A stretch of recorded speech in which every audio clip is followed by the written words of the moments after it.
ఎవరి హృదయాలలో ఆయన నివసిస్తున్నాడో వారంతా దేవుని ఆలయమై ఉన్నారు. దేవునికి స్తోత్రములు కలుగునుగా. మీరు దేవుని ఆలయమై ఉన్న సంగతి మీరు ఎరుగరా? మీరు మీ సొత్తు కాదు, ఆయన ఆత్మచేత నిర్మించబడిన వాళ్ళు. చేతులతో నిర్మించిన మందిరము కాదు ఇది, ఆత్మ సంబంధమైన మందిరం. మీలో దేవుని ఆత్మ నివసించుచున్నది మీరు ఎరుగరా? మీరు దేవుని ఆలయమై ఉన్నారని మీరు ఎరుగరా? మనం దేవుని ఆలయమై ఉంటే, దేవుని ఆత్మ మనలో నివసిస్తూ ఉంటే, దేవుడు ధరించుకున్న వస్త్రం ఎక్కడి వరకు కప్పుతుందంటే మన జీవితాలను అలా కప్పేస్తాను. దేవునికి స్తోత్రం కలుగును. ఆయన వస్త్రం కప్పబడితే మనకు ఒరిగేది ఏమిటి? ఆయన వస్త్రం మన మీద కప్పితే, మనం ధరించుకుంటే మనం పొందే ప్రతిఫలాలు ఎలా ఉంటాయి అనేది మనం క్షుణ్ణంగా గమనించినప్పుడు ఒక్కసారి ఏం జరిగిందంటే, యేసు ప్రభు అలా వెళ్తున్నాడు. దారిన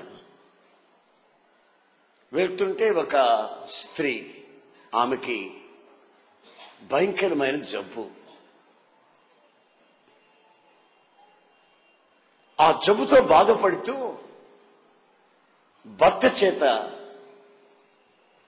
ఛా అనిపించుకుంటూ పిల్లలు దగ్గరికి రాకుండా ఆమెని అసహించుకుంటూ ఉంటే సమాజము కూడా ఆమెని వెలివేసింది. సమాజం ఎప్పుడైతే ఆమెను వెలివేసిందో ఆమె రాత్రి మగళ్ళు కృంగిపోయింది. ఉన్న డబ్బంతా ఖర్చు పెట్టింది. ఆమె కన్నీళ్ల మధ్యలో కృంగిపోతున్నప్పుడు యేసు ప్రభు ఆదరణ అలా వెళ్తున్నాడు. ప్రజలు గుంపులు గుంపులు గుంపులు గుంపులుగా ఆయన్ని వెంబడిస్తున్నారు. కానీ ఈమె ధైర్యముగా ఆయన్ని వెంబడించే పరిస్థితిలో లేదు. ఆ జబ్బుందని ఎవరికైనా తెలిస్తే ఆమెను వెంటనే రాళ్లతో కొట్టి చంపుతారు. అందుకని ముఖాన్ని కప్పుకొని వెనుక వైపుగా వెళ్లి ఆయన వస్త్రపు చెంగుని అలా ముట్టింది. దేవునికి స్తోత్రం కలుగును. యేసు ప్రభు వెంటనే ఇలా తిరిగి, ఇప్పుడు నన్ను ముట్టింది ఎవరు అని అడిగాడు.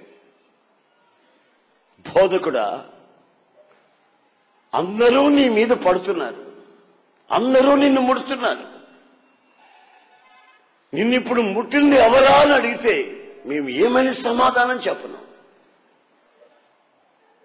ప్రభు అంటాడు, అందరూ నన్ను ముట్టడం వేరు, అందరూ నా మీద పడడం వేరు, కానీ ఎవరో నా ప్రభావం నాలో నుంచి అనుభవించేటట్లుగా ఎవరో ఇప్పుడు ప్రత్యేకమైనటువంటి టచ్, ప్రత్యేకంగా నన్ను ఎవరో ముట్టారు. వెంటనే ఆ స్త్రీ గడగడ గడగడ వణికిపోతూ, అయ్యా నేనే నిన్ను ముట్టింది, నీ ప్రభావం నాలోనికి ప్రవేశించింది. దేవునికి స్తోత్ర. హల్లెలూయా. యేసయ్య కప్పుకున్న వస్త్రం అది వెలుగై ఉంది, ఆయన ప్రభావాన్ని ప్రత్యక్షపరిచేది, ఆయన మహత్యమును నీవు అనుభవించేటట్లు చేస్తుంది. ఆ వస్త్రపు చెంగులు ఎప్పుడు ఇలా ముట్టిందో, ఆ ముట్టిన మరుక్షణమే ఆమె స్వస్థ చిత్తురాలైంది. గత 12 సంవత్సరాలుగా పడుతున్న ఆ బాధలో నుంచి క్షణంలో విడుదల పొందింది. నా ప్రియమైన సహోదరులారా, నీవు దేవుని ఆలయమే అయితే ఆ వస్త్రపు చెంగు ఎక్కడో లేదు, అది నిన్ను కప్పి ఉన్న సంగతి నువ్వు గుర్తిస్తే ఆ వస్త్రములో ఉన్నటువంటి మహత్యం ఏదో, ఆ ప్రభావం ఏదో ప్రతి క్షణము నువ్వు అనుభవిస్తూ ఉంటావనే సంగతి వాస్తవం. నీ బాధ కానివ్వండి, నీ కన్నీళ్లే కానివ్వండి, నీ జీవిత సమస్య కానివ్వండి, క్షణాలలో మాయమైపోయే పరిస్థితుల్లోకి ఆ వస్త్రపు చెంగు నిన్ను అలా ముడుతుంది. దేవునికి స్తోత్రం. Praise the lord. హల్లెలూయా. ఆ యొక్క స్పర్శ నీవు ప్రతిరోజు అనుభవిస్తూ ముందుకు సాగాలని, ఆ ప్రభావ మహిమలు నీవు అనుభవించాలని, దానితో నిన్ను కప్పాలని రాత్రి మగళ్ళు ఆయన కూడా కునుకకుండా నిద్రపోకుండా ఎదురు చూస్తున్నాడు నీ కొరకని.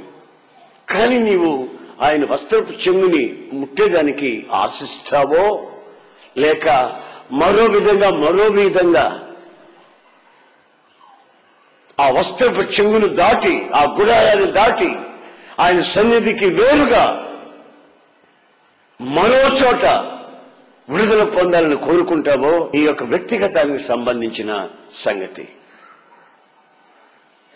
వాళ్ళు వీళ్ళు ఏదో నీకు విడుదల కలుగు చేస్తామని, ఏదో మేలు చేస్తామని అంటారే కానీ అవి అశాశ్వతమైనవని, యేసుక్రీస్తు ద్వారా కలిగేది ఏదైనా సరే అది శాశ్వతమైన జీవాన్ని మనకు కలుగు చేస్తుందని మనం గుర్తించాలి.